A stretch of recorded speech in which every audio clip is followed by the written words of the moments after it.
Hello, this is my evaluating and creating rubrics activity for week 1. And the rubric that I have created and chosen to evaluate is this right here. And this is our rubric for our anchor assignment 4.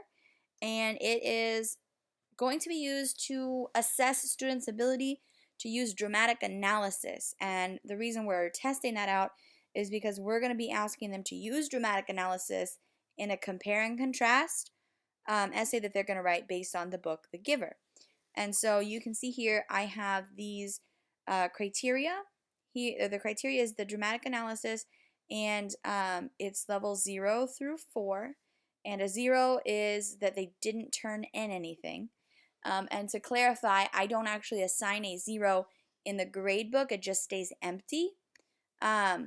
And the 1 is here that they have analysis of how dialogue and incidents cause a story and action to reveal aspects of character and provoke a decision, but it's unclear.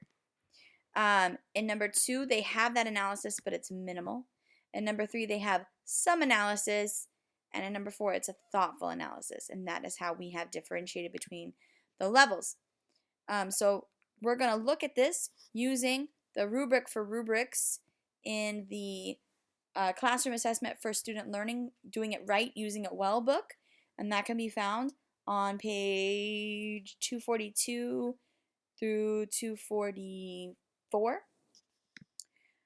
So here's the rubric, and I have chopped it up into different parts because the first part really breaks down the rubric for the structure, and then the second part talks about descriptors. So here we have the target alignment, and I have said that this rubric is on a level 3 here, that it's ready to use because the criteria and the descriptors align with the learning target of being able to engage in dramatic analysis. So if we want students to engage in dramatic analysis, we really do want them to be able to analyze how the dialogue, the things characters say, and the incidents, the things that happen with characters in the story, cause action or reveal things about a character or provoke a character to make a decision. And we want them to be able to make inferences about that, and we want them to be able to discuss how those things affect the overall story and to be able to then compare those decisions to other things later on in their essays. And so these are very important components to have in there, and that is why it is ready to use. So then the other one is to focus on essential elements. And again, the rubric focuses on how to perform well on the content standard of dramatic analysis. So it's aligned, and it focuses on what I believe are the essential elements there. The third one is the number of criteria. This only has one criteria. We're just testing this one skill. This is how I roll out the rubrics for our anchor assignments, is one skill at a time. However, the other teacher has, my co-teacher, I should say, not other teacher, but my co-teacher, who's a special ed teacher, we've been discussing breaking these down into smaller skills, but we're unaware, or we've been unable to determine exactly how that should be done. So at the moment, we're still using this one. So I guess we could really move this one to a 2. There's one criteria. It could be broken down into 2 or more. So we'll move that. The next one is the independence of criteria. So I can't really assess these 2 because there is only one criteria at the moment. And when we go back and we try to break this down better, then I'll be able to assess that. And the number of levels. So I use 4 levels, and it allows for a range of mastery exhibition that are easy to distinguish. My students know that if they get a 1 or a 2, that they're approaching some mastery, but they're not there yet.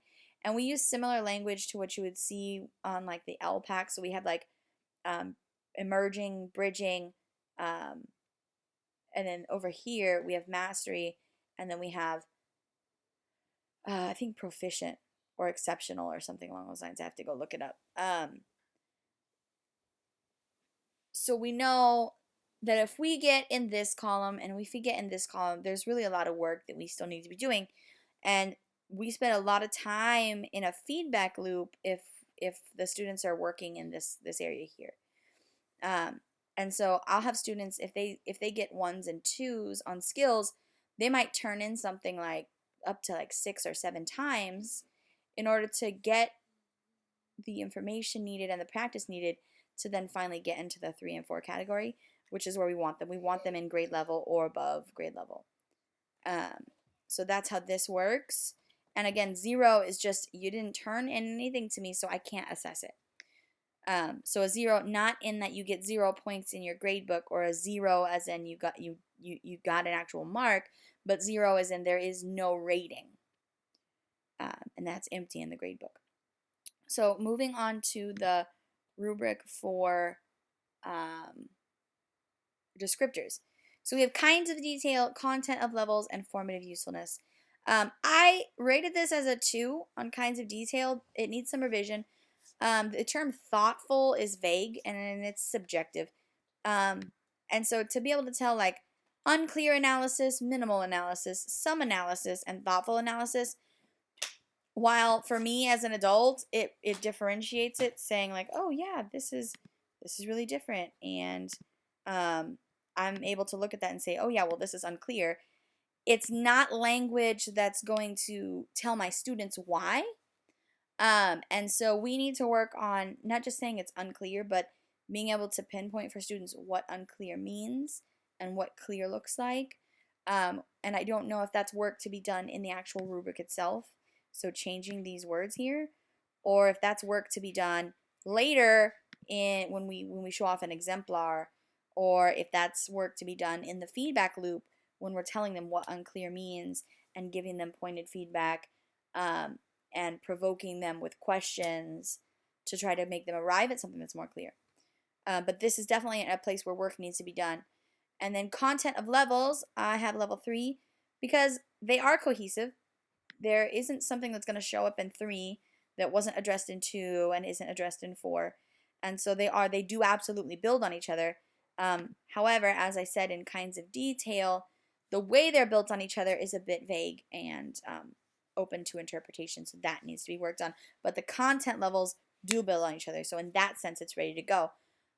Formative usefulness. So this rubric has detailed objectives like how dialogue or incidents in the story cause an action. That's 1. Reveal aspects of a character. That's 2. Or provoke a decision. That's 3. And so I am able to look and see, did you talk about these 3 things? Did you include some inferences and some insight about these 3 things specifically? And I'm able to see, like, can they draw conclusions about those things and get an idea about their abilities in that area. So, moving on to the reflection. How does creating rubrics align to the applicable standards of quality presented in the course text impact how you use rubrics with students? Well, originally, before opening this blue book at all, I used rubrics with students basically because my wonderful husband, who's a math teacher, explained to me when I first became an English teacher that English is too subjective of a subject, and that's why kids who like math don't do good in English. And we had a long discussion about how, if you have a teacher and you write something and they don't agree with you, or they just don't like your writing, you can fail, even if your writing matched all of what they were looking for.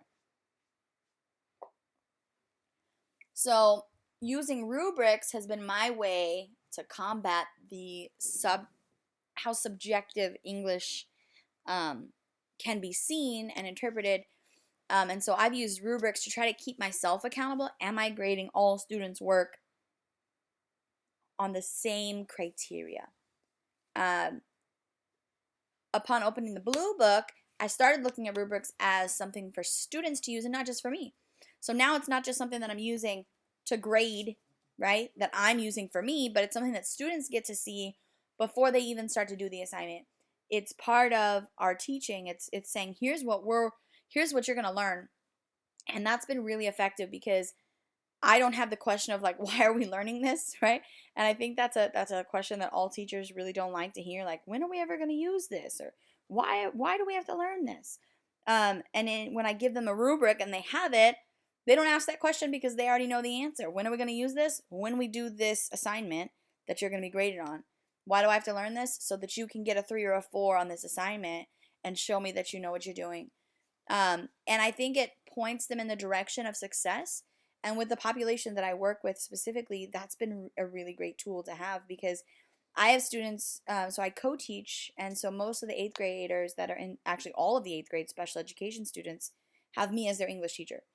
And so I have a very different dynamic than the general education English teachers who don't have any special education teachers or teacher or students, in that my students know, they're very, very familiar with what it feels like to not make the mark.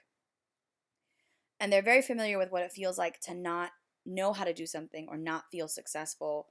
And so using rubrics and saying, and I've noticed with my special ed kids, they're used to not making the mark, which is sad, but at the same time, those students aren't necessarily afraid to miss the mark. And so they're the ones that will turn in an assignment like 8 times if they have to, because they know that if they do, they can get that 3 or 4. And for them, that's a really big feeling to know that like I have it in my power and my capability to make a 3 or a 4 on this and show that I can do this.